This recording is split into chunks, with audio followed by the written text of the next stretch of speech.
Hi viewers, మీ ముందుకు ఒక మంచి ప్రాపర్టీ తీసుకొచ్చానండి. సర్కిల్లో అంటే మనకు 100 ఫీట్ రోడ్ ఫేసింగ్ ఏమో ఈస్ట్ వస్తుంది, మళ్ళీ సౌత్ ఫేసింగ్ వచ్చేసి దాదాపుగా 5 నుంచి 600 ఫీట్లు రోడ్ ఫేసింగ్ ఉంటుందండి. నియర్ బై విలేజ్ ఉంటుంది, అలాగే కిలోమీటర్ రేడియస్లో మనకు మండల్ టౌన్ ఉంటుంది. దీని చుట్టుపక్కల మొత్తం డెవలప్మెంట్స్ ఉన్నాయండి. జాండియర్ షోరూమ్ అని, హెచ్పి పెట్రోల్ బంక్ అని, అంటే ఇప్పుడిప్పుడే అన్ని షాప్స్ పడుతున్నాయి. ఇక్కడ మంచి సర్కిల్లో ఉందండి, కమర్షియల్ ప్రాపర్టీ అని చెప్పుకోవచ్చు. మనకు ఇప్పుడు మాత్రమే తక్కువ ధరలో వస్తుందండి. ఇంకొక 1 ఇయర్ అయిందంటే కనీసం 2 నుంచి 3 కోట్లు ఎకరం పోతుందండి. ఇక్కడ అంత డెవలప్మెంట్ చాలా అంటే చాలా బాగుంది. 3.5 ఎకరాల సైట్ ఇది.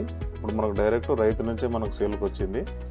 జనగామ జిల్లా వస్తుందండి. మనకు హైదరాబాద్ నుంచి మాత్రము 90 చేంజ్ వస్తుందండి, అంటే 100 బిలోనే వస్తుంది. Clear title property. మనకు వెంచర్కి అయినా కానీ, కమర్షియల్ ప్రాపర్టీ ఏదన్నా ఇంకా కమర్షియల్గా సెటర్స్ వేసుకోవాలనుకున్నా మొత్తం ఆ రోడ్కి వేసుకోవచ్చు, ఈ రోడ్కి వేసుకోవచ్చు. ఫంక్షనల్కైనా అంటే ప్లాటింగ్ కొట్టుకోవాలనుకున్నా కానీ చాలా అంటే చాలా బెటర్ సైట్ ఇది. చాలా బాగుందండి. ఎకరానికి వచ్చేసి 72 లక్షలు ఉంది. ఇంకో సంవత్సరం ఆగిందంటే రేట్ హై అవుతుందండి.